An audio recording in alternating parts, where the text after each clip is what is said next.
Nah, itu Dewi Harnum. Baru pulang dari patroli. Loh, kok menunggang kuda berduaan? Dengan siapa? Raden Samba. Hari ini aku dapat tangkapan lagi. Tangkapan istimewa. Ayam jantan, putih, mulus. Mantili. Apa kabar, Raden? Baik-baik saja, Gotawa. Raden? Kok dipanggil Raden? Memangnya siapa? Dewi Harnum. Dia adalah Raden Samba, putra Pangeran Respati dari Kerajaan Sanggam. Wow, pantas cakep. Beruntung sekali aku boncengan satu kuda dengan seorang pangeran. Terima kasih, Harnum. Kami hanya merepotkan kau saja. Kalian ini ada apa sih? Datang kok sendiri-sendiri? Kenapa tidak sama-sama saja kalau memang satu tujuan? Kami memang waktunya berangkat berlainan. Silahkan kalian berdua omong-omong. Aku ada keperluan sedikit. Mau kemana? Mau buang air. Alah, bohong. Sudah di sini saja. Iya benar. Tidak usah kemana-mana, Gotawa. Kita berkumpul bertiga di sini. Kalau ingin ngobrol, kumpul-kumpul, gampang. Masih banyak waktu. Nah, maaf ya.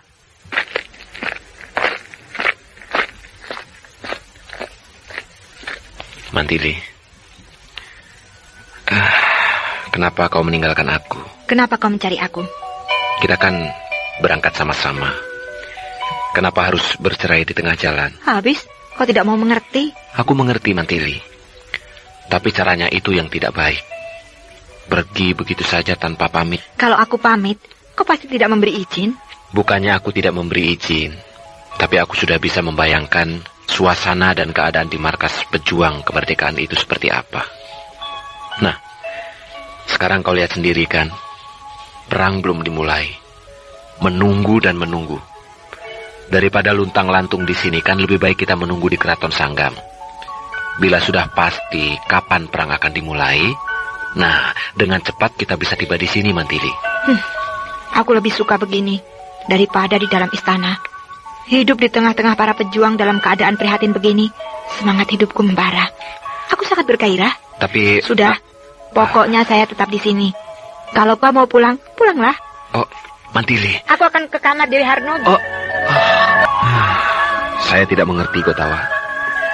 Kenapa Mantili pendiriannya berubah secepat itu? Padahal tidak ada apa-apa. Tidak ada angin, tidak ada badai. Tiba-tiba saja dia sepertinya benci pada saya. Mungkin dia jenuh dengan suasana keraton. Sebab diam-diam dia itu, maaf, jiwanya agak liar. Raden kan tahu sendiri, cita-citanya ingin jadi seorang panembahan wanita yang memiliki padepokan. Wataknya memang sama dengan kakaknya, Kakang Brahma. Tapi Kakang Brahma bisa berubah. Kenapa Mantili tidak? Maksud Raden? Kakang Brahma juga tidak mau jadi raja. Dia ingin tetap jadi pendekar. Paling tidak menjadi petani.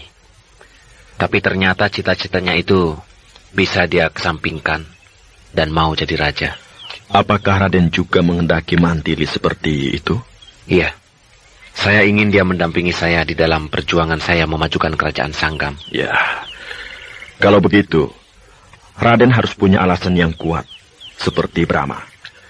Demi panggilan tanah air, bangsa dan kerajaan, Brahma meninggalkan cita-citanya yang semula, lalu bersedia menjadi raja. Ya, saya pun begitu, Gotawa. Saya sudah dicalonkan menjadi Mangkubumi Mahapatih Kerajaan Sanggam. Bahkan mungkin menjadi raja. Sebab Baginda Raja Sanggam tidak punya keturunan. Nah, apakah panggilan tanah air itu bisa saya kesampingkan? Bila demikian, Raden harus sabar. Jangan tergesa-gesa, perlahan-lahan saja. Sedikit demi sedikit, ditanamkan pengertian tersebut pada Mantili. Lambat laun, pasti dia akan mengerti keinginan Raden. Iya, iya. Saya akan mencobanya. Kenapa perang belum juga dimulai? Cepat perang berarti cepat beres. dan aku bisa cepat pulang ke kerajaan Sanggam. Aku sudah mulai jenuh. Tiap hari hanya luntang-lantung. Kalau suasana antara aku dan Mantili hangat, ya, kurasa tidak apa-apa. Ini perang dingin, kaku. Nah, dalam suasana seperti ini, mana enak bagiku. Lama-lama bisa gila aku. Ayo, melamun. Dewi Harnum. Kok senangnya menyendiri? Aku juga senang kumpul-kumpul, rame-rame. Cuma saat ini aku sedang menikmati pemandangan di bawah sana. Indah sekali. Bohong. Ngelamun, bilang saja terus terang. Ngelamun kan tidak dilarang. Antar aku yuk. Kemana? Kemana saja. Loh kok? Aku juga tidak tahu mau kemana.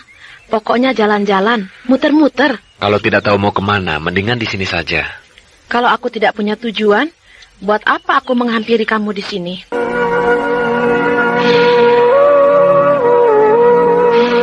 Raden Samba agak masyghul sebab Mantili agak berubah, yang menyebabkan suasana di antara mereka berdua menjadi kaku dan agak dingin.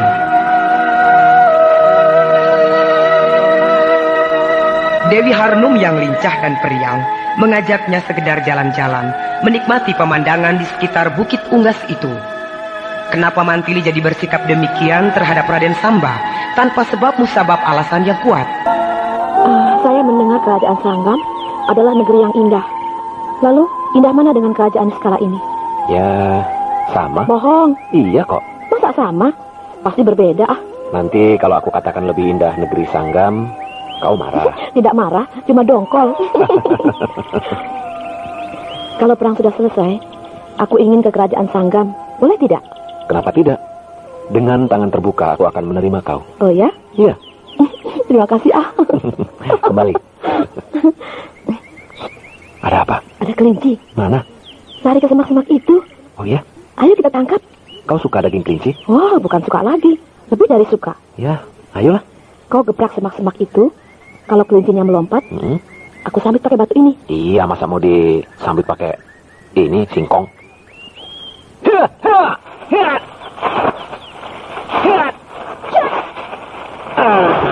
Nah.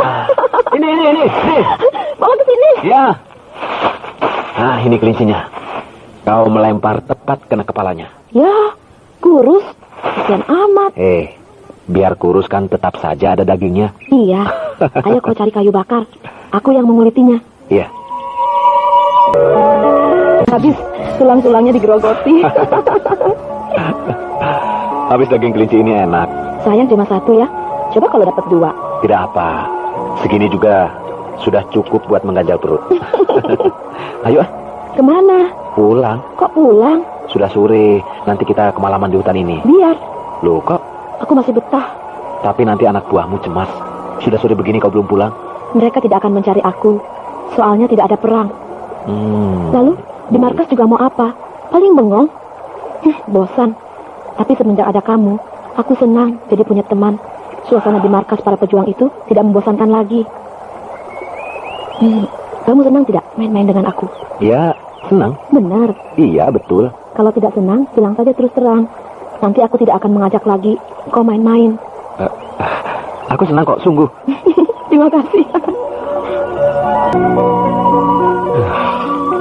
Matahari sudah bersembunyi ke balik gunung. Hari menjelang malam.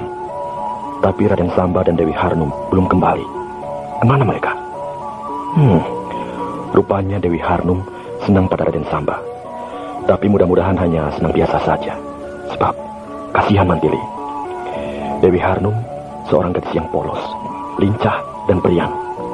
Rupanya sifatnya itulah yang bisa membuat Raden Samba terhibur dari kemaskulan hatinya terhadap Mantili. Itu mereka datang. Ya, Raden Samba dan Dewi Harnum sudah datang. Wajah Dewi Harnum nampak gembira sekali. Sedangkan Raden Samba biasa-biasa saja. Nah, mereka berpisah. Dewi Harnum menuju ke kemahnya. Dan Raden Samba menuju ke sini. Raden? Gue tahu. Dari mana Raden? Saya diajak muter-muter oleh Dewi Harnum. Oh iya? Iya. Dan saya tidak bisa menolak. Sebab dia sangat baik. Iya, memang tidak baik Raden menolak ajakannya. Sebab kita tamu dan dia tuan rumah. Iya. Oh ya, Mantili mana? Ada, di dalam kemahnya. Sedang apa dia ya? Entahlah, mungkin sedang membaca buku. Kalau saya menjumpai dia, kira-kira bagaimana ya? Saya kira tidak apa-apa. Tapi saya ragu.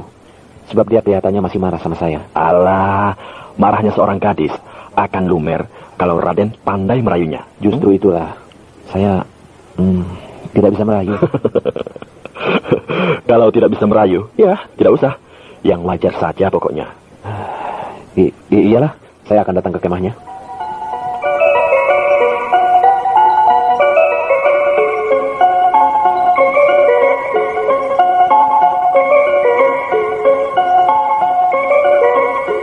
Sampurasun. Sampai.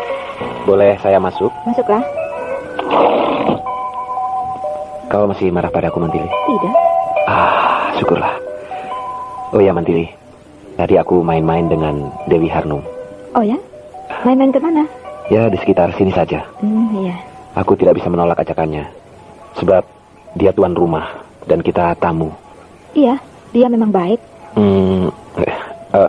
Mantili, kau sedang apa? Tidak sedang apa-apa. Maaf, aku mengganggu barangkali. Tidak. Perang kok belum mulai juga ya? Kita di sini jadi pengangguran. Iya. Kau tidak bosan dengan suasana begini? Tidak. Maksudku, kalau kau bosan, Mantili, kita... tidak. Kok tidak diteruskan bicaranya? Nanti kau marah lagi, Mantili. Memangnya kenapa? Janji ya, kau jangan marah ya. Tidak. Katakanlah.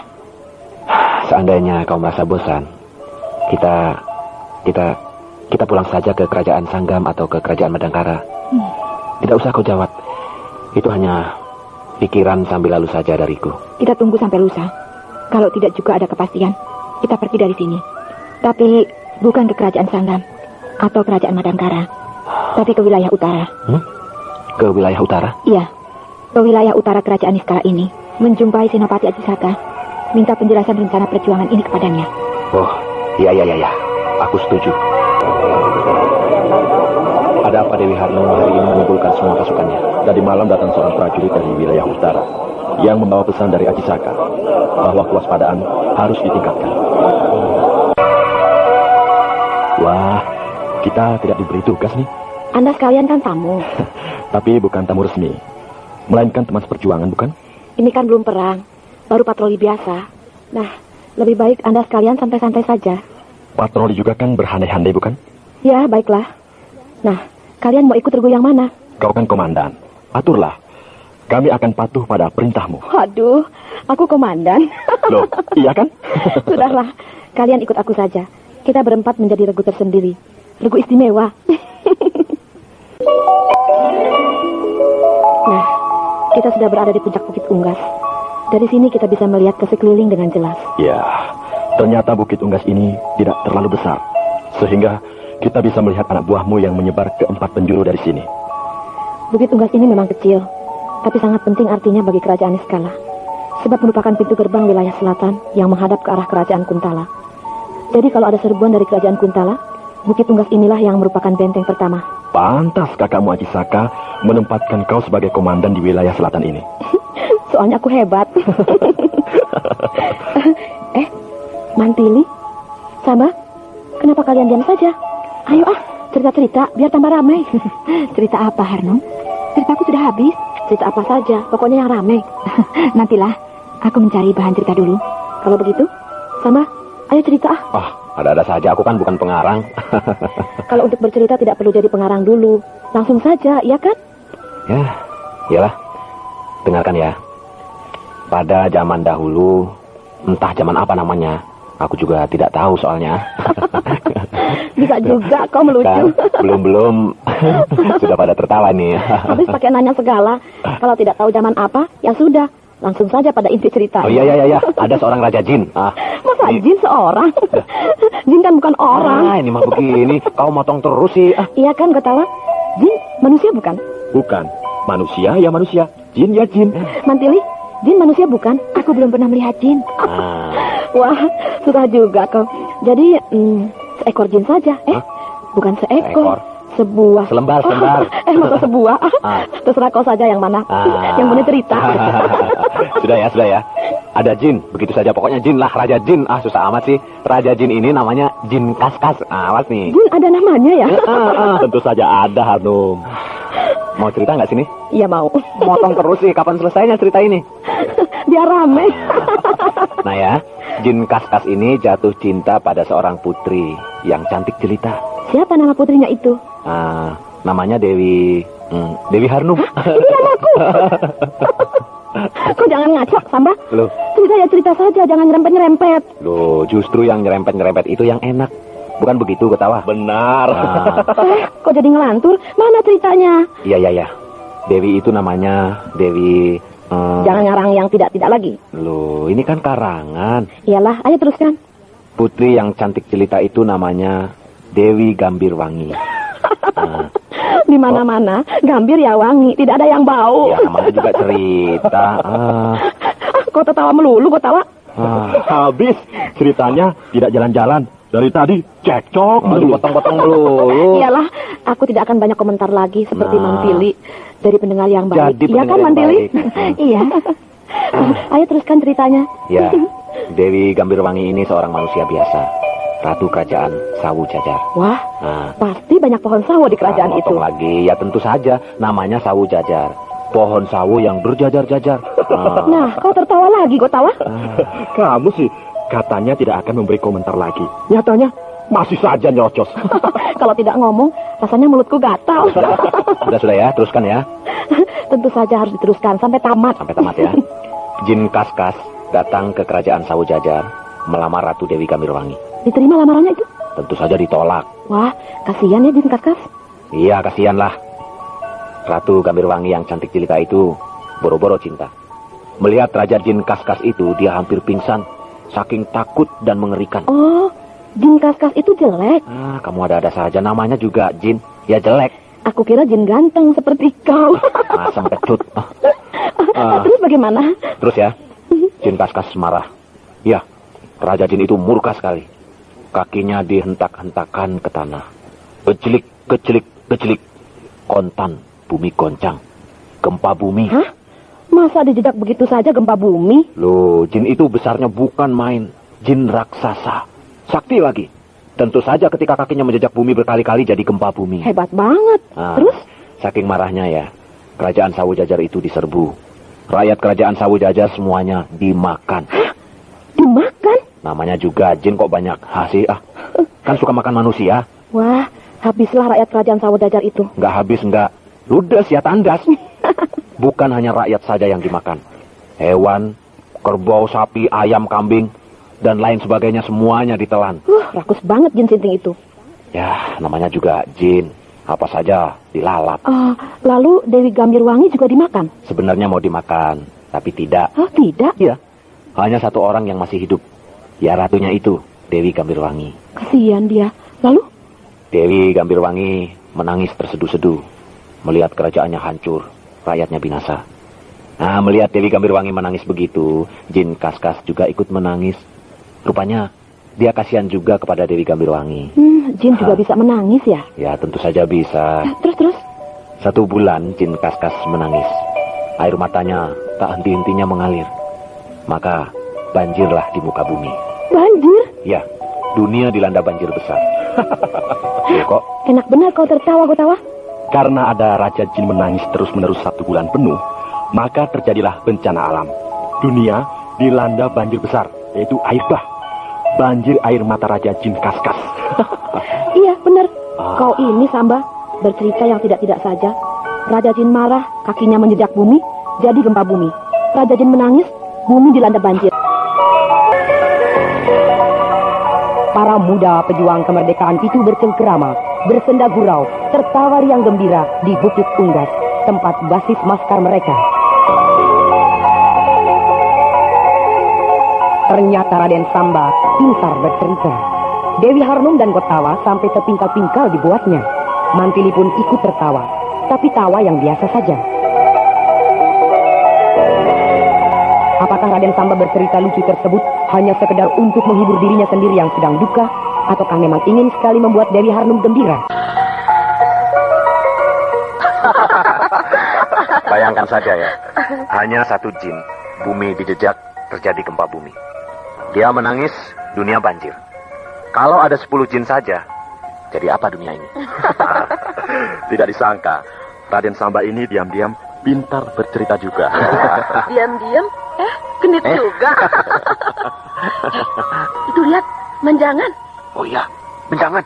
Iya, 5 ekor. Wah, besar-besar lagi. Wah, dapat 1 saja. Cukup untuk makan 1 minggu. Ayo kita tangkap. Ayo, ayo. Wah,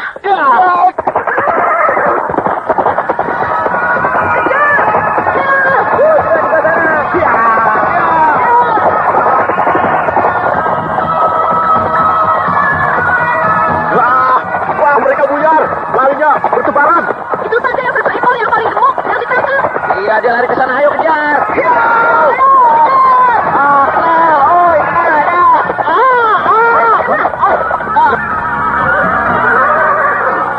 Raden Samba jatuh ke jurang. Samba jatuh ke jurang. Samba. Waduh, jurangnya sangat dalam. Syukur di pinggirnya banyak ditumbuhi pohon besar. Mudah-mudahan dia tersangkut dan tidak terhempas ke dasar jurang. Aku akan turun ke bawah. Tidak, aku saja. Jangan. Kalian berdua tunggu di sini. Biar aku yang menuruni jurang ini.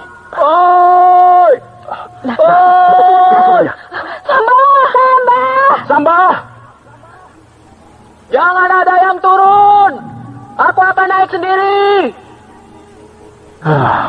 Syukurlah, dia selamat. Ya, dia bisa berteriak, berarti tidak mengalami cedera. Ya, dan kita jangan ada yang turun. Biar dia sendiri yang akan naik. Raden Samba pasti bisa melompat ke atas, mempergunakan ilmu meringankan tubuh. Iya.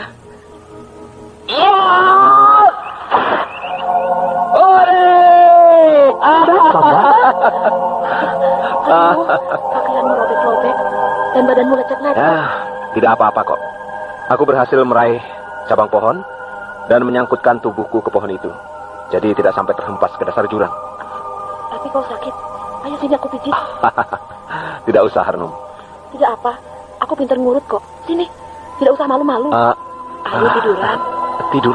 Tidak usahlah. Duduk saja. Biar enak. Tidak. Ya sudah, duduk saja. Kudaku terperosok ke lubang kecil di tanah. Jadinya kuda itu bersama aku terlempar ke jurang. Tapi pedangmu berhasil merobek teguk menjangan itu. Oh ya? Iya. Kalau begitu menjangan itu sudah mati dan tidak akan jauh dari sini. Ayo kita cari. Biar sajalah. Sayang kan? Susah payah kita memburunya.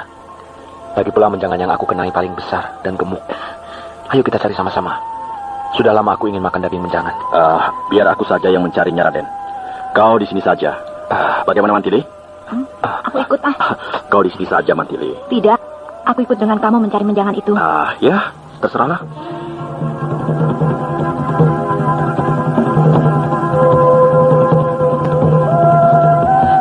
Aduh, jangan keras-keras.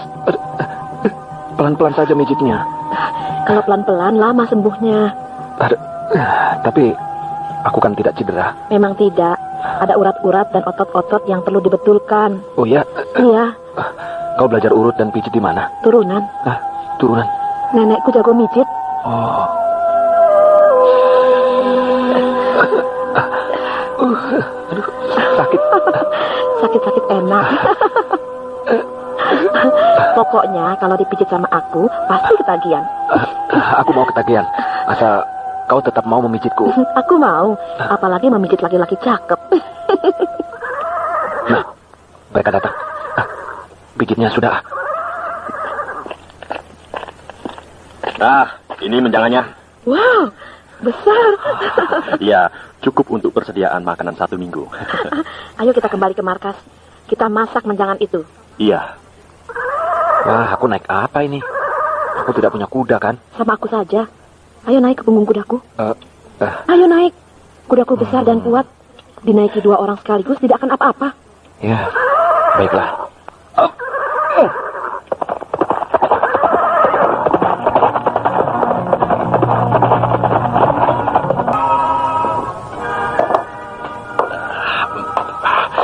Memang benar kata orang, daging menjangan paling enak dibanding dengan binatang manapun. Kalau begitu, kau harus pindah ke Padang Bintang, Gotawa. Memangnya kenapa? Di Padang Bintang, menjangan banyak sekali. Kalau di sini jarang. Padang Bintang itu di mana? Di sebelah timur kerajaan Niskala. Kakakku, Kakang Aji Saka, 1 bulan sekali mesti ke sana berburu menjangan. Wah, kapan-kapan aku harus ke sana. Nanti kalau perang sudah selesai, kita sama-sama ke sana. Iya? Kok sudah, Mantili? Cukup. Oh, kok makannya sedikit? Sudah kenyang. Tidak enak masakannya ya? Enak. Betul enak kok. Kau tambah tidak tambah? Cukup, Harno. Kenyang. Kalau para bangsawan makannya sedikit, tidak seperti aku, rakyat jelata, rakus. Alah, kau juga sedikit makannya. Cuma 1 piring, sudah berhenti. Tidak tambah lagi kan? Kenyang. Awas panah! Panah itu menancap pada tiang bambu. Tidak jauh dari tempat dudukmu, Harnum. Itu panah anak buahku. Panah anak buahmu? Iya. Kenapa dia memanah kau? Dia memberitahukan bahwa ada orang asing datang. Oh, dari pengintai? Iya, anak buahku yang melakukan pengintaian dari atas tebing batu cadas itu. Rupanya melihat ada orang asing yang datang ke wilayah kita. Kalau begitu, kita harus bersiap-siap. Dan siapa tahu musuh datang. Oi! Brahma. Kakang Brahma.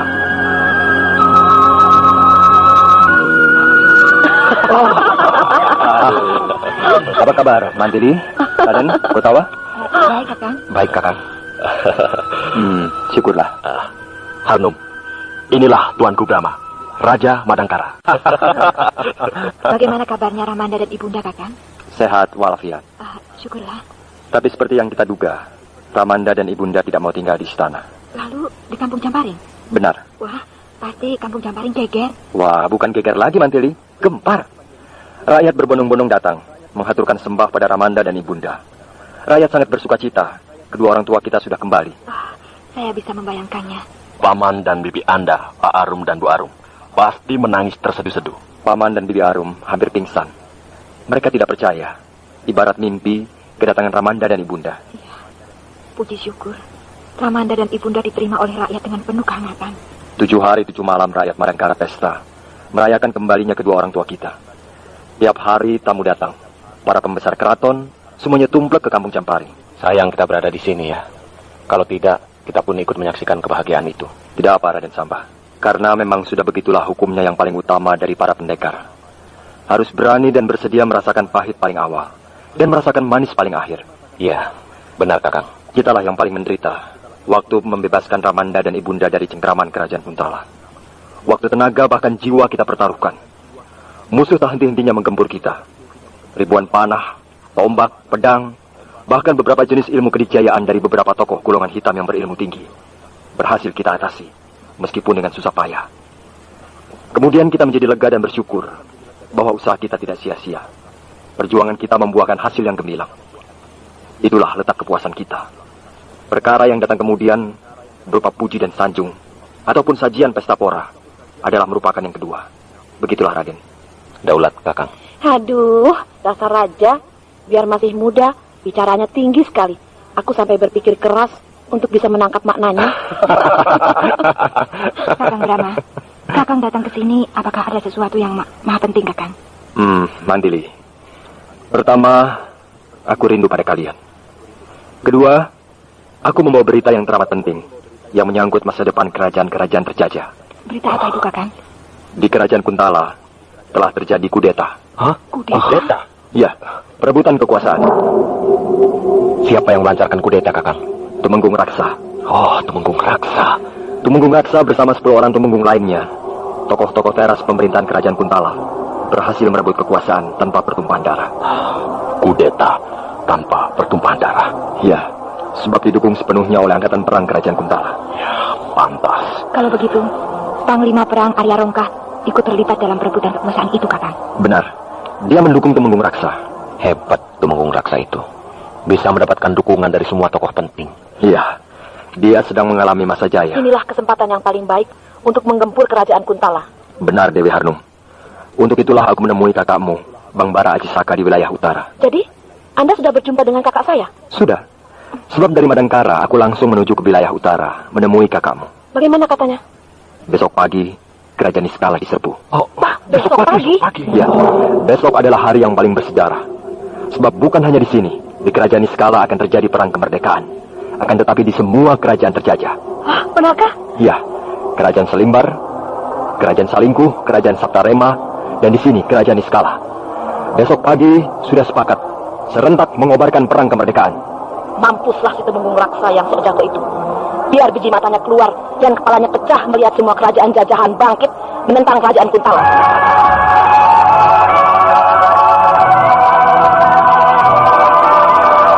Di saat kita baru saja melakukan kudeta dan belum pulih dari suasana yang cukup membuat goncang kerajaan Kuntala, sibuk melakukan pembenahan sana-sini, mereka, kerajaan-kerajaan jajahan, semuanya bangkit.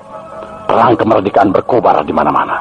Tumenggung Raksa, maksud saya Baginda Raksa akan diuji kemampuannya. Iya, begitu jadi raja, langsung dihadapkan kepada persoalan-persoalan yang bisa bikin kepala botak. Kalau cuma satu kerajaan yang memberontak, enteng. Tapi kalau 6 kerajaan sekaligus, wah, biar besar dan kuatnya kayak apa, angkatan perang kerajaan Kuntala itu tidak mungkin akan sanggup membagi kekuatannya menjadi 6 bagian kekuatan yang bisa diandalkan kehebatannya. Terserahlah, bagaimana kebijaksanaan raja kita yang baru itu.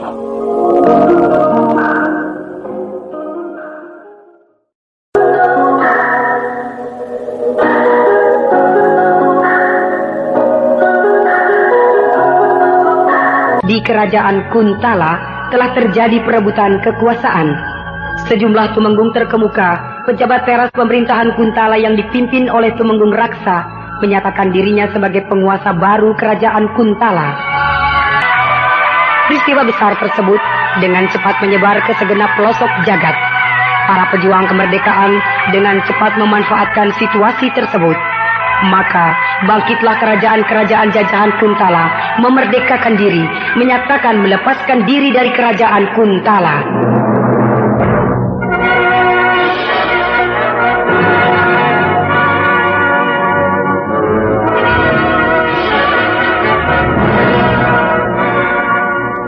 Wahai saudara-saudaraku, para pejuang pembebasan rakyat Niskala, hari ini adalah hari yang kita tunggu-tunggu.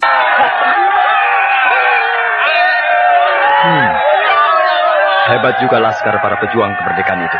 Iya, kalau melihat mereka, saya jadi ingat ketika dulu kita seperti mereka. Berangkat ke pusat kerajaan Madangkara untuk membebaskan rakyat Madangkara dari belenggu penjajah. Tapi aku melihat suatu keganjilan, Kutawa. Apa itu? Mantili dan Samba tidak seperti biasanya. Hal itulah yang hendak aku sampaikan kepadamu sejak kau datang ke sini. Oh iya? Iya. Rupanya antara Mantili dan Raden Samba ada sedikit perselisihan. Apakah ada urutannya dengan yang dulu? Ketika kita baru saja pulang dari Kuntala, di mana Mantili berhasrat pergi ke sini untuk membantu perjuangan rakyat Niskala. Tapi Raden Samba keberatan. Benar. Dan rupanya hal itu belum selesai secara tuntas. Kenapa Mantili bersikap begitu? Bukankah Raden Samba sendiri sudah berada di sini? Raden Samba berada di sini bukan semata-mata untuk membantu perjuangan rakyat Niskala, melainkan mencari Mantili yang pergi tanpa pamit. Pergi tanpa pamit bagaimana? Di dalam perjalanan mereka menuju ke kerajaan Sanggam di waktu malam hari. Diam-diam Mantili pergi, meninggalkan Raden Samba, yaitu sendirian di dalam hutan. Tentu saja Raden Samba agak marah. Kemudian dia mencarinya sampai ke sini. Dasar darah muda. Keduanya terlibat dalam pertengkaran cukup sengit. Dan akibatnya sampai sekarang masih terjadi perang dingin di antara mereka. Kenapa Mantili jadi keras kepala begitu? Hal itulah yang Raden Samba tidak mengerti. Kenapa Mantili berubah begitu cepat dan mendadak? Tanpa sebab, tanpa apa. Tiba-tiba saja, seperti tidak suka kepada Raden Samba. Apakah pernah kau tanyakan sendiri kepada Mantili? Aku tanyakan langsung padanya, dan jawabannya pendek saja. Jenuh tinggal di keraton. Hanya itu. Entahlah, kalau kau sendiri yang menanyakannya pada dia. Iya. Aku akan mencari waktu yang tepat untuk menanyakannya pada Mantili.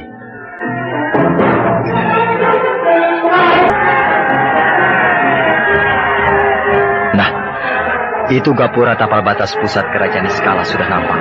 Iya. Tapi kenapa Dewi Harnum belum menyiagakan pasukannya? Iya. Dari kejauhan nampak 2 orang menunggang kuda, memacu kudanya dengan kencang menuju ke sini.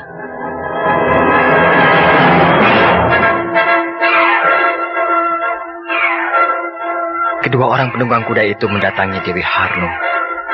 Dan mereka kelihatan bercakap-cakap.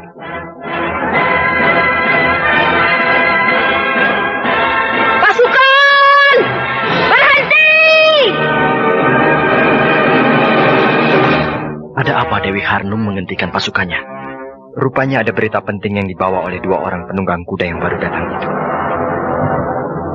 Saudara-saudaraku, para pejuang pembebasan rakyat Niskala, Dewata beserta kita, musuh sudah menyerah tanpa syarat. Kita menang tanpa perang.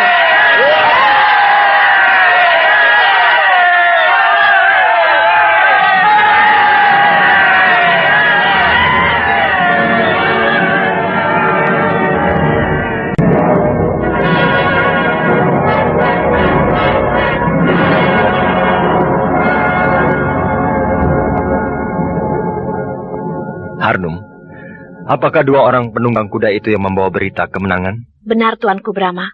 Pasukan keraton rupanya sudah memperhitungkan bahwa mereka tidak akan kuat menghadapi gempuran laskar pejuang yang bergerak dari 4 penjuru. Ya, daripada mati konyol, memang lebih baik menyerah. Kalau begitu, laskar pejuang sudah ada yang masuk ke dalam kota. Benar, dan laskar itu dari wilayah utara.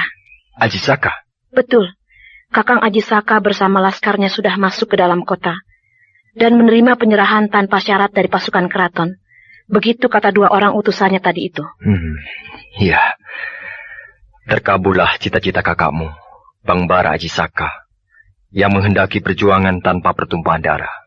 Sebuah kesabaran yang tiada taranya dari Kakang Aji Saka, yang teguh menunggu saat yang tepat untuk menangguh ikan di kolam. Ikannya dapat, dan air kolam tetap jernih. Dan dia telah mendapatkannya dengan sempurna. Iya, yang aku kagumi para pejuang itu. Mereka pun sabar menunggu. Tidak lantas menjadi frustrasi, karena perang belum juga meletus. Padahal pekerjaan menunggu itu minta ampun, membosankan. Sebenarnya mereka sempat resah, menunggu perang yang tak kunjung berkobar. Dengan susah payah aku meyakinkan mereka bahwa tidak semua perjuangan kemerdekaan harus menumpahkan darah. Kalau kemerdekaan itu bisa diraih tanpa perang, mengapa darah harus tumpah? Ya, akhirnya mereka mau mengerti.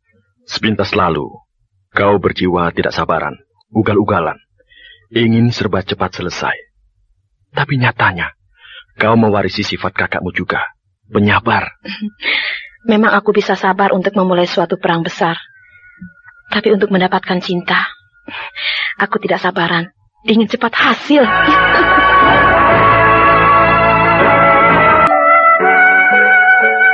Bagaimana menurutmu negeriku kerajaan Niskala ini, Mantili? Sebuah negeri yang indah, dengan rakyatnya yang ramah. Tapi kata orang, keindahan negeri Niskala tak ada seujung rambut keindahan negeri Sanggam. Ah, tidak juga. Menurutku, selisihnya tidak banyak. Oh ya? Iya. Bedanya tidak banyak, cuma sedikit saja. Kerajaan Sanggam indah, kerajaan Niskala jelek. Tapi rupanya aku tidak bisa lama-lama di sini, Harnum. Kenapa?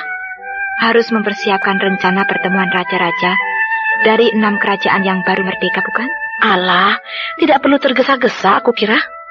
Justru harus gerak cepat. Rencana penyerbuan besar-besaran kerajaan Kuntala harus dimatangkan secepatnya. Mumpung kerajaan Kuntala sedang kacau. Iya, benar. Itulah, aku harus cepat pulang ke Madangkara untuk mempersiapkan segala sesuatunya. Serahkan saja tugasmu pada orang lain. Kau tetap di sini. Kenapa begitu? Aku senang sama kamu. Aku ingin kau tinggal di sini, bersamaku membantu Kakang Aji Saka membangun negeri Niskala. Percayalah, Harnum, aku akan sering datang ke sini. Awas kalau kau bohong. Aku tidak akan dusta. Hatiku rasanya bahagia sekali. Selain melihat negeriku ini sudah merdeka, juga melihat semua kerajaan sekutu kita, 6 kerajaan sekaligus berhasil meraih kemerdekaan. Iya, itu semua jasa Tuanku Brahma. Maaf, aku bukan memuji kakakku sendiri. Tidak apa, memang sudah sepantasnya kakakmu, Tuanku Brahma, mendapat pujian. Sebab gagasannya mempersatukan semua kerajaan terjajah sungguh gemilang. Semua itu membuat kerajaan-kerajaan terus-menerus mengadakan hubungan. Diam satu, diam semua. Bangkit satu, bangkitlah semuanya. Serentak mengobarkan perang kemerdekaan. Dan sukses. Kalau bergerak sendiri-sendiri, tidak mungkin berhasil, Mantili. Dan persatuan itu harus terus dibina. Bukan hanya untuk perang saja, melainkan juga untuk bahu-membahu, saling bantu di dalam membangun kesejahteraan rakyat masing-masing kerajaan. Itulah yang menjadi impian Kakang Brahma. Dan saya kira impian itu akan menjadi kenyataan kalau semuanya tetap bersatu. Iya, benar. Itu Raden Samba dan Kotawa sedang berjalan menuju ke sini. Rupanya pertemuan di Pendopo Agung sudah usai. Wah, asik benar yang sedang berhandai-handai nih. Maklum, lama sekali meninggalkan keraton, jadi kangen banget menikmati kesegaran keratonku ini. Kau kangen pada keraton Niskala ini? Tentu saja, keraton ini kan tanah tumpah darahku. Ya, begitu juga aku. Maksudmu? Aku pun sudah kangen pada keratonku di kerajaan Sanggam. Jadi kau mau pulang? Iya. Jangan.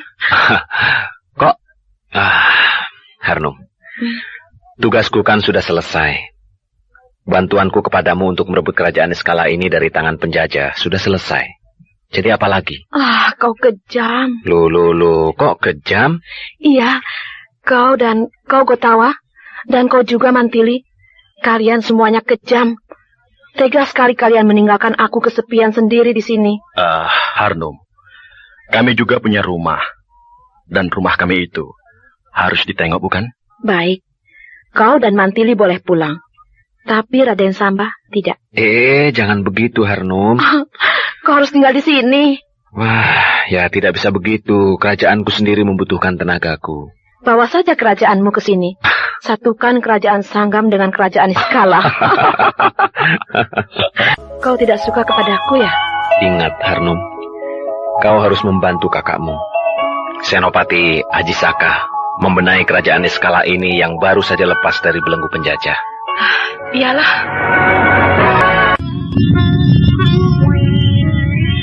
Ternyata raja kita yang baru itu, Baginda Raksa, sama saja dengan raja yang dulu. Maksudmu? Acuh tak acuh terhadap gerakan kemerdekaan di kerajaan-kerajaan jajahan kita. Bukan acuh tak acuh. Dibiarkan. Sama saja bukan? Lain, Kendala. Acuh tak acuh itu masa bodoh. Mau apa terserah. Tapi kalau didiamkan, itu pasti ada perhitungan. Perhitungan itu, apakah merupakan penyerbuan kepada kerajaan-kerajaan yang baru memerdekakan diri itu? Aku kira begitu. Berat, Kanjeng. Berat? Ada 6 kerajaan yang melepaskan diri dari kita. Nah, meskipun hebatnya angkatan perang kita yang kayak apa, tidak mungkin bisa tetap tangguh kalau harus dibagi menjadi 6 kekuatan. Itu namanya sama saja dengan dicerai-beraikan menjadi 6 serpihan. Tentu saja tidak sekaligus 6 kerajaan itu kita gempur, melainkan satu persatu. Persis seperti dulu ketika kita mau menaklukkan mereka. Kalau 6 kerajaan itu bersatu padu, lalu menyerbu ke sini, bagaimana? Tidak mungkin, sebab mereka tidak punya keberanian untuk itu. Mereka hanya ingin merdeka, titik. Tapi kelihatannya, ke-6 kerajaan itu terjalin kerjasama yang baik. Nah, kerjasama di antara mereka itu mungkin saja menjurus ke kekuatan perang. Menurut para penyelidik, kerjasama di antara mereka adalah kerjasama di bidang kesejahteraan rakyat. Biasanya itu kan cuma merupakan kedok saja. Maksudmu? Mereka gembar-gembor bahwa persatuan mereka bukanlah persatuan kekuatan perang, melainkan persatuan ekonomi. Padahal diam-diam mereka menata diri, mempersiapkan kekuatan perang bersama untuk menghadapi kerajaan adik kuasa. Kalau itu terjadi, mereka akan menerima akibatnya. Mereka harus siap untuk melakukan perang habis-habisan. Wah, ancur-ancuran.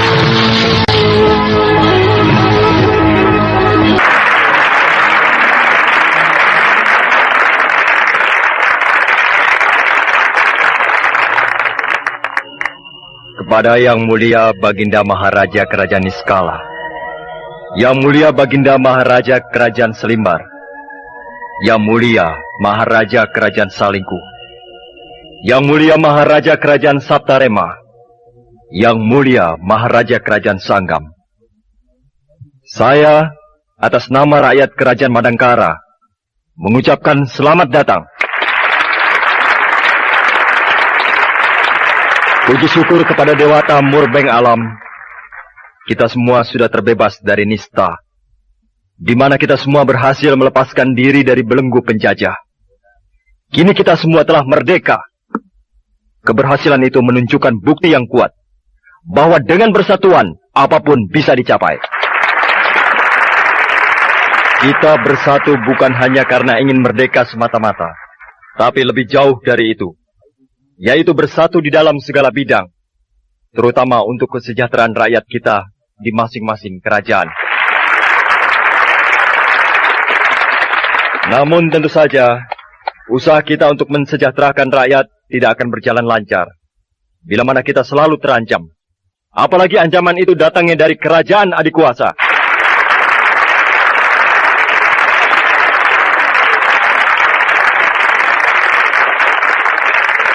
Tentu mereka akan bertindak, dan tindakannya itu pasti akan menjurus kekuatan perang. Untuk itu kita semuanya harus bersiap-siap untuk menghadapi perang dengan kerajaan Kuntala. Seperti yang saya katakan pada pertemuan pertama, bahwa kita bisa saja melakukan penyerbuan besar-besaran ke kerajaan Kuntala.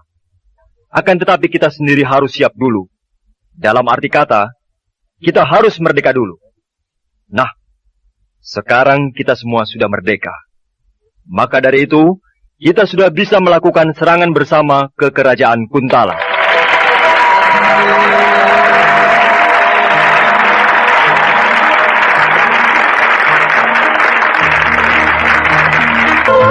Brahma berhasil menghimpun 6 kerajaan untuk bersatu padu melawan kerajaan adik kuasa, yaitu kerajaan Kuntala. Selain itu, persatuan 6 kerajaan tersebut juga bergerak dalam bidang lainnya, seperti kesejahteraan rakyat, pendidikan, kebudayaan, dan lain sebagainya.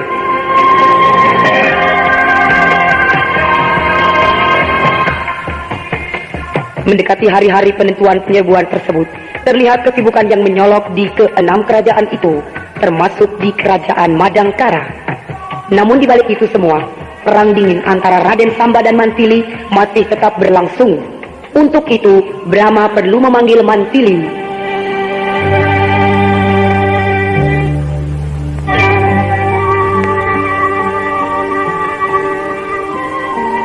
Daulat tuanku Kakang Brahma.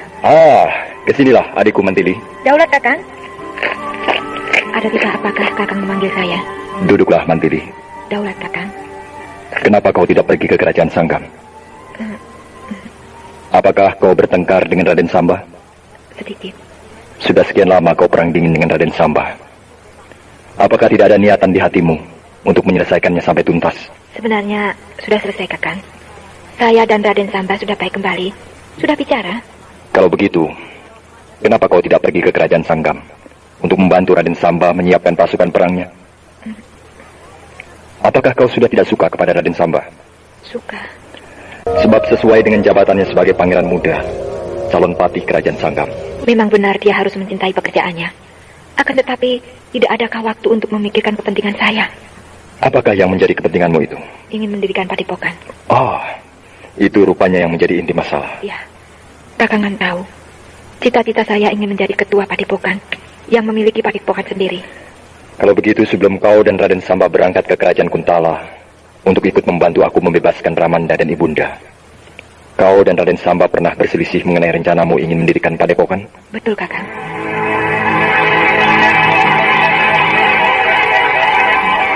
Rencanamu untuk mendirikan sebuah padepokan, hal itu bertentangan dengan pekerjaanku Mantili. Semua bisa diatur, Samba. Bagaimana mungkin bisa?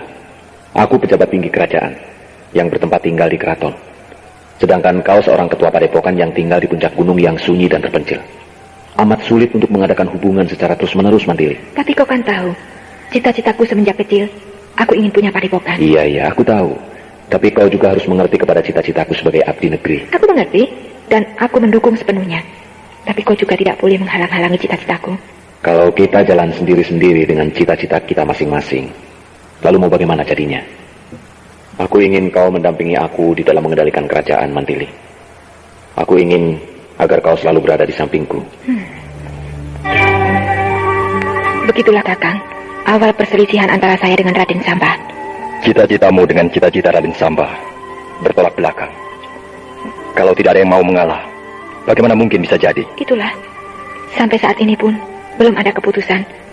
Persoalan itu terus menjadi berlarut-larut tanpa ada kepastian. Melihat itu semua, Berarti kau tidak suka kepada Raden Samba? Loh, kok begitu, Kakang? Kalau kau suka, seharusnya kau rela berkorban demi untuk kemajuan calon suamimu. Kalau begitu, dia pun harus berkorban untuk saya. Sebenarnya memang begitu. Kau dan Raden Samba harus sama-sama bersedia berkorban. Akan tetapi kalau semuanya berkorban, kau mengorbankan cita-citamu, dan juga Raden Samba mengorbankan cita-citanya. Lalu mau jadi apa nantinya? Kau dan Raden Samba sama-sama berkorban. Cita-cita semula semuanya digugurkan. Lalu tentunya mencari cita-cita baru yang merupakan cita-cita bersama. Nah, apa cita-cita bersama itu? Apa ingin jadi pedagang, jadi petani, atau apa? Nah, apakah dengan begitu akan menemukan kebahagiaan? Aku kira malah sebaliknya. Masa depan kalian akan hancur. Saya ingin dia mendampingi saya, Kakang. Saya akan bahagia Raden Samba menjadi ketua padepokan. Saya dengan setia menjadi wakilnya. Raden Samba tidak berbakat jadi seorang pertapa, Mantili. Dia mempunyai ilmu kedikjayaan sangat tinggi. Berarti dia bisa menahan penderitaan, kuat berpuasa, dan tahan uji. Dia mempelajari ilmu kedikjayaan itu hanya untuk melengkapi dirinya sebagai pejabat tinggi keraton. Dan bukan hanya untuk sebuah keinginan yang muluk-muluk. Misalnya jadi guru atau jadi pendekar kelas 1.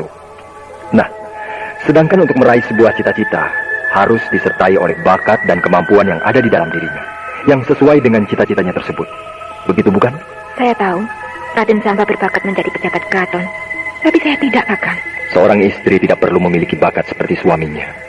Biarkan suamimu mengembangkan bakatnya, dan kau hanya bertugas mendorongnya. Itu saja sudah cukup bagi seorang istri yang setia dan berbakti pada suami. Jadi keputusan Kakang, sayalah yang harus mengorbankan cita-cita saya. Mantili, aku bukan pengambil keputusan. Aku hanyalah penengah yang mengajukan saran-saran dan nasihat. Perkara kau ingin memiliki sebuah padepokan, itu mudah. Bikin saja padepokan di dalam keraton. Apa susahnya?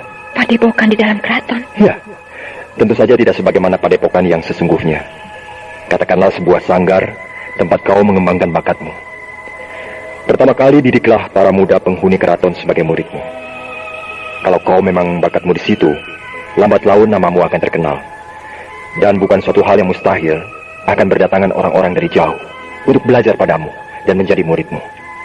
Nah, dengan begitu, cita-citamu tetap jalan, sekaligus bisa mendampingi Raden Samba. Saran Kakang masuk di akal, dan saya akan memikirkannya, Kakang. Memang begitulah seharusnya. Jangan tergesa-gesa di dalam mengambil keputusan, sebab sesal kemudian tiada berguna, bukan? Daulat, Kakang. Daulat, tuanku. Kemarilah, Pati Kotawa. Saya tadi melihat Mantili keluar dari sini. Apakah tuanku telah mempertanyakan masalah antaranya dengan Raden Samba? Benar. Bagaimanakah hasilnya? Dia mau menerima saranku. Akan tetapi aku menyuruhnya untuk merenungkannya dengan matang. Syukurlah. Bagaimana? Sudah jadi gambar peta wilayah Kerajaan Kuntala? Sudah. Ini tuanku.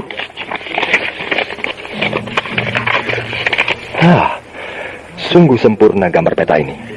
Pandai sekali dia membuatnya. Petinggi Udaka yang membuatnya. Dia sangat berbakat menjadi pembuat gambar peta. Nah, ini Gunung Jembar. Ini ada tulisan di bawahnya. Iya, benar. Di Gunung Jembar inilah semua kekuatan disatukan, untuk kemudian bersama-sama bergerak menuju ke pusat kerajaan Kuntala. Sungguh cerdik nenek moyang bangsa Kuntala itu. Mereka mendirikan kerajaan yang sekelilingnya dibatasi oleh laut, sehingga sulit diserang, sebab hanya mempunyai satu jalan darat. Memang bisa saja kita menyerangnya lewat laut, tapi kita tidak punya pasukan laut, sedangkan mereka punya. Untuk itulah, dari dulu aku punya gagasan untuk mempersatukan beberapa kerajaan. Sebab berat sekali perang yang harus kita hadapi, yaitu hanya melalui satu jalur jalan darat. Ya, saya sudah bisa membayangkan, perang itu akan lama, yang tentunya akan dipertahankan setenaga oleh mereka. Iya, sungguh suatu perjalanan perang yang panjang. Iya, perjalanan berdarah menuju Kuntala.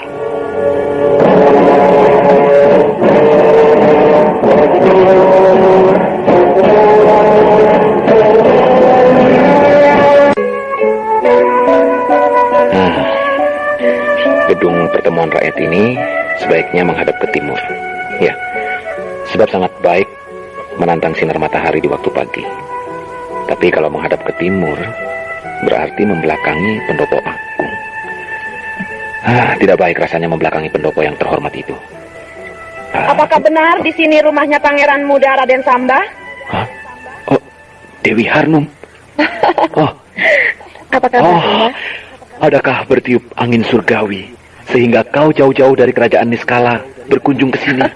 Bukankah dulu aku sudah berkata bahwa kalau perang di kerajaan sudah selesai, aku akan berkunjung ke sini? Iya. Tapi kenapa tidak memberi kabar dulu supaya aku bisa mengadakan penyambutan yang meriah? Justru itulah yang aku tidak mau. Loh, kenapa? Aku tidak mau resmi-resmian. Lebih senang begini, berpakaian ala pendekar, lalu menyusup ke dalam keraton. Iya, aku percaya. Sebagai panglima perang yang dikjaya, kau tentu sanggup menyusup ke dalam keraton tanpa diketahui oleh penjaga. Tapi, apakah kakakmu mengizinkan kau pergi? Padahal, bukankah saat ini kita semua sedang sibuk mempersiapkan angkatan perang untuk berangkat ke Gunung Jembar? Aku bukan panglima perang, jadi aku bebas. Hei, bukankah kau dulu berkata, kalau kakakmu jadi raja, kau akan jadi panglima perang? Aku hanya bergurau. Mana boleh aku jadi panglima perang oleh Kakang Ajisaka. Jadi siapa yang menjadi panglima perang di kerajaanmu? Arya Tajimalela.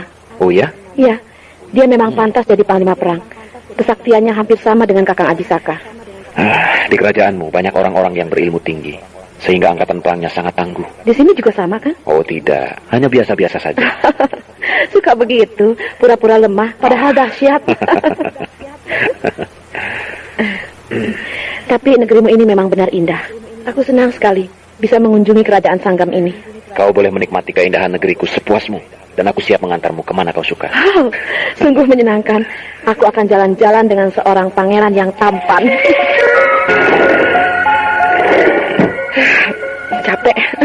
Capek tapi senang. Aku gembira sekali menjelajahi keindahan alam kerajaanmu ini. Tapi belum puas. Masih banyak tempat-tempat lainnya yang belum aku kunjungi. Ya, masih banyak waktu. Nah, sekarang kau istirahat. Besok kita ngeluyur lagi. Asyik. Sulit benar mengatur saluran-saluran air di dalam kota. Kok ngomel sendiri? Harnum? Oh, kau tidak tidur? Belum ngantuk. Oh, rupanya kau sedang merancang gambar tata kota. Kau mengerti gambar ini rupanya? Tentu saja, karena aku punya teman yang ahli menggambar rancangan tata kota. Iya. Tata saluran air perkotaan. Oh, iya. Aku merasa kewalahan membuat tata saluran air di dalam pusat kerajaan Sanggam ini. Sebab penuh dengan bangunan yang tidak mengindahkan kepentingan tata kota. Orang Kuntala memang begitu kalau membangun kota. Kacau. Kalau di negerinya sendiri, tidak. Oh ya? Iya. 6 tahun aku tinggal di pusat kerajaan Kuntala. Perencanaan pengembangan kota ditata dengan apik, teratur, dengan mengindahkan langkah ke masa depan. Lain kalau membangun di kerajaan jajahannya. Seenaknya. Sehingga kita mewarisi pekerjaan penjajah yang semrawut.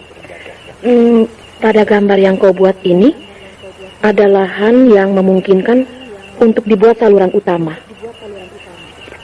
Ini pasar bukan? Loh, kau tahu rupanya? Tanda-tanda gambar dalam rancangan tata kota, aku mengenalnya. Dan biasanya tanda begini pasar. Ya, betul. Itu pasar. Kau bisa membuat saluran utama, melingkar ke arah belakang pasar ini. Sini. Biayanya tentu akan mahal. Tapi bisa memecahkan masalah kesulitan pemasangan yang baru. Ya, memang bisa begitu.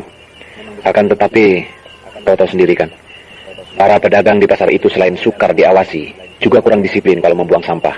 Nah, saluran utama bisa tercemar oleh sampah pasar, yang kemudian bila musim hujan tiba, bisa banjir. Ya, kalau begitu, kau harus mengorbankan yang ini. Oh, ini? Wah, ya. Ini kan pemukiman penduduk. Aku tahu. Lalu? Pindahkan penduduk yang ada di sini, lalu robohkan semua rumah-rumah mereka. Bersihkan, kemudian kau bisa dengan leluasa membangun saluran utama di situ. Wah, kejam sekali kau, Harnum. Itu kan manusia, bukan hewan yang bisa dipindahkan semau-maunya. Tentu saja harus dengan penggantian. Penggantian kerugian maksudnya? Iya, benar. Mengganti kerugian penduduk segitu banyaknya, biayanya besar sekali. Memang, tapi dibandingkan dengan akibat dari pemasangan saluran utama di situ, maka sekian ribu penduduk lainnya, ya, katakanlah, rakyat pusat kota kerajaan Sanggam ini akan menikmati hasilnya, sekaligus meningkatkan kesejahteraan mereka. Ternyata kau memahami juga seluk-beluk tata kota. Sedikit. Baiklah, usulmu itu bagus. Akan aku bawa ke rapat pimpinan perencanaan kota. Ya, memang begitu sebaiknya. Tuh, kau mau kemana, Harnum? Tidur. Ya, selamat tidur ya. Ceplas-ceplos dan agak kaku. Tapi jelas bahwa dia memahami